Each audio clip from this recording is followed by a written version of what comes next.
Hey guys, Professor Bill, Comic Book University, and Ironheart, issue number 1. Nice, solid, thick book. Pretty much worth that $5 US price tag. What bothers me is that you had to buy 50 copies of this this issue if you're a comic book store owner to get that one copy that I think everybody wanted, myself included. The one by, who made that one? Stephanie Hans. Damn, I'm upset that my comic book store is selling for $200, and my comic book store is usually one of the most reasonable ones. That's 200 Canadian, mind you. Damn, dude, I hate that Marvel did that. That's not exclusivity, man. That's elitism. That's y'all taking capitalism a little bit too far, man. Comic books are supposed to be communal. Anyway, so let's get into who made this comic book. I love this opening right here. This is beautiful. I love that certain characters. The first one that comes to my mind, of course, is Black Panther. That opening, those opening couple of issues for the Black Panther comic books. I can't remember his name right now, but anyway, you know who I'm talking about. I love that. This one's actually in color, and this is beautiful. Wow, this is beautiful. I love this. Keep this, please. So, Eve L. Ewing is the writer. Kevin Libranda, who is an amazing, wonderfully nice guy, really wonderful human being. God bless him. And Luciano Vecchio. These two are on art. Jeffo is the guy on additional layouts. Matt Mila does the cover art. VC's Clayton Cowles does the letters and production. Amy Reeder did this cover. A whole bunch of other people on other covers. You know what? I probably should have gotten the Scotty Young cover, because that's a Scotty Young cover I can actually get behind. That was beautifully cute. Anyway, so we got to see MIT, like a good portion of the campus on MIT, which was nice. That's the school that's right on the cover of this comic book also. Damn, Amy Reeder did an amazing job on this cover, man. Wow. It's still one of the other cover. Anyway, we get to see a lot of really good human social dialogue in this, man. Body language and everything. So this can't just go to Eve, how good this comic book was with the confrontations that she has in the beginning of this comic book. That's also the art team, because that made it very, very believable. She gets into it with, I guess he's the dean. It's not the most important thing in the world, but yeah, anyway, Dean Bryant. So anyway, she gets into it with him because he just kind of walks into her lab before she even gets there, and he's showing people around, doesn't make an appointment, doesn't tell her in advance, hey, be here because such and such. Like, he could say, I gave you a lab, you need to make yourself available for me. All right, when I have a tour, you need to do that. And what's she going to do? Say no? You could leave then. She's got options. She has that right. But to just walk in like you own the place, no, there's a certain amount of trust that you're not offering. And he becomes a total jerk in this, all right? Total jerk. And I love the defiant stance that he takes with his mock insult. He's acting like he was so insulted and whatnot. No, you're just a jackass, dude. And she takes on the exact same, a similar pose. And on both parts, it's immature, but she's young. He's just an idiot. So I really liked that. Like, just the beginning of this comic book, I'm like, yeah, I think I'm going to like this comic book. And the whole comic book, for the most part, takes place inside of her lab. There's a little part coming outside of it. I can't remember the name of this villain, but I know that he was just in Spider-Man recently. He's not one of the bigger ones. I think Dan Slott created him. But he's basically like the Shocker. Yeah, whatever. At least that's the description of the powers in here. Exactly like the Shocker. Go check out the Shocker Explained in a Minute on Comic Book University for more on that. But yeah, she has a really weird plan to help people, but it makes comic book sense. Let's put it that way. Does not stand up to my sniff test for sciences, but I'm okay with it because it is a comic book. It's good enough, and there's enough parts in here that do make sense that I can let go of the stuff that doesn't. There's a lot of flashbacks in here, which are great. Wow, so good. Loved this. We start talking to the one kid, the kid that looks like, what the heck is, his name is Xavier. So Savior, I'm sure it's pronounced the proper way, Savior. Anyway, we saw him recently in the Invincible Iron Man comic books. What the heck does he, I can't remember what Will Smith and Jada Pinkett Smith's son's name is. Willow's his daughter. Whatever this kid's name is. The kid who's just all over the place and shouldn't be. Whatever. It looks like him a lot. And, I admit, he's a good-looking kid. I get it. But this kid actually seems intelligent, unlike, So, I liked the transactions, the interactions that these two actually had. It was very believable. It was good. She got really mad because she is thinking that this guy's taking liberties with her. She does believe that... basically, you know what? All of this really comes down to the idea that she pushes people away and then can't understand. She can't help but to wonder why nobody wants to actually be her friend, why nobody's real with her.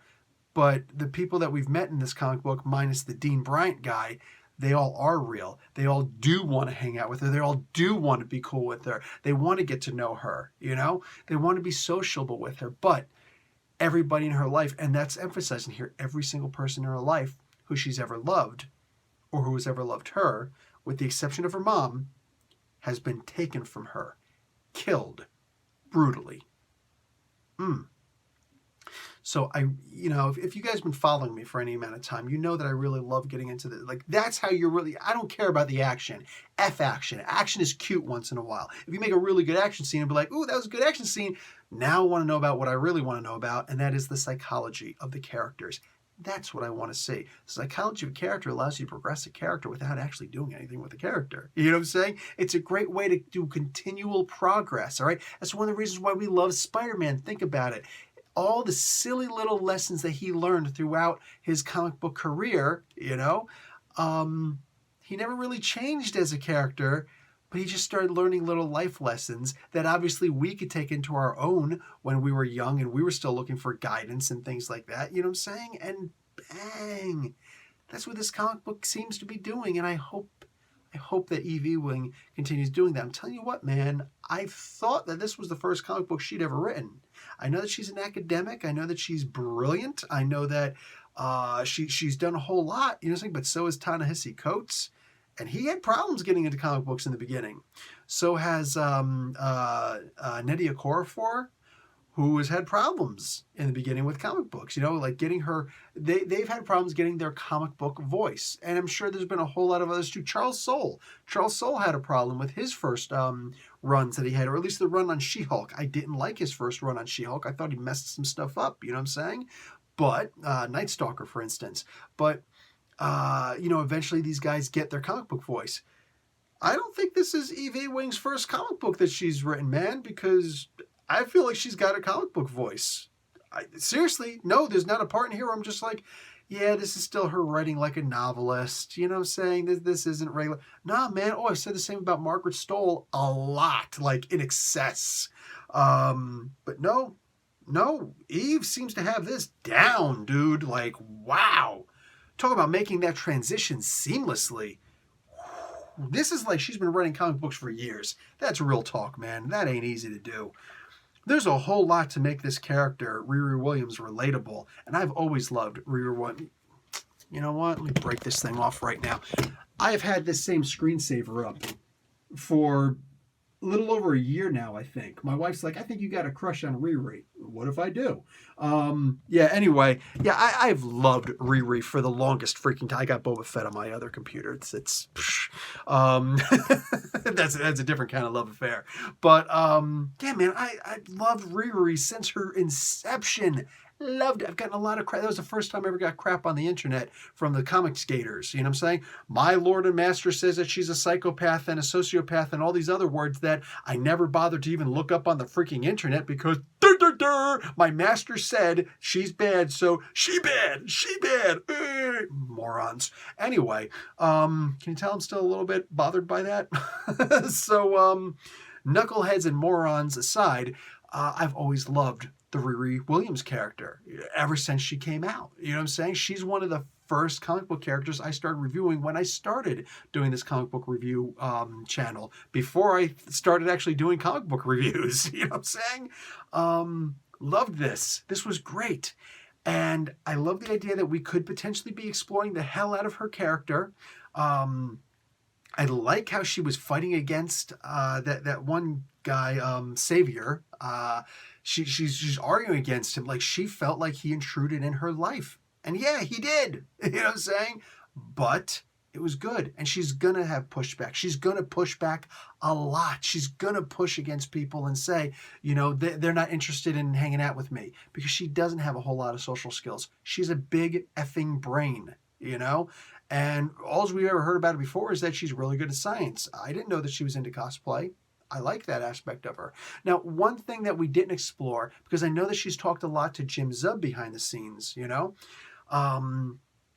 Jim Zub gave her this psychological problem with Thanos, and the idea that he made her feel very weak and like an ant on the face of a giant.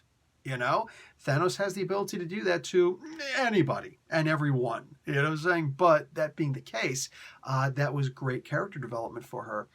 So I'm hoping that Eve Ewing is going to explore that aspect also. And you could take your time doing that, But right now, developing her as a character, actually devoting a lot of time to her, the biggest problem that I've always had, and I've said it multiple times about Brian Michael Bendis, he's brilliant. But damn it, dude, you'd be a whole lot more brilliant if you'd stop writing so many comic books and focus more on the comic books that you are writing. Just give them more breath, give them more space.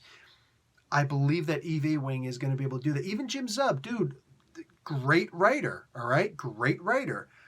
But he's also writing, 8 other characters in that comic? I don't remember how many characters are in the Champions at the current moment. And there's apparently going to get a lot more when it reboots. Why is it going to reboot? But there's only but so much attention you could give to any one character at a time because you're writing a team book. This is an individual book. And yeah, I didn't know how Eve Ewing was going to be on this book. Right now, can't imagine anybody better for writing this book. And that's just within issue number 1. So the ending of this comic book actually makes a lot of sense considering where Eve is going with the Riri character. The last issue of this the last page on this comic book, I was like, I did not see that coming. But the more I think about it, the more sense it makes. Love it. Yeah, dude. This right now, this looks like it's a solid title coming at us, man. The first issue sure as hell was good. And what did they do? The thing that I always complain about, if you don't have an entire story that I can get behind in the first issue, then don't bother writing the first issue. And if that means that you've got to make a double-sized issue, then do it. And pretty sure that's what happened here. Thank you. Again, one less thing I can complain about, man. This was good in every way imaginable. Solid comic book. You grabbed your copy, right? Professor Bill, Comic Book University. Class dismissed.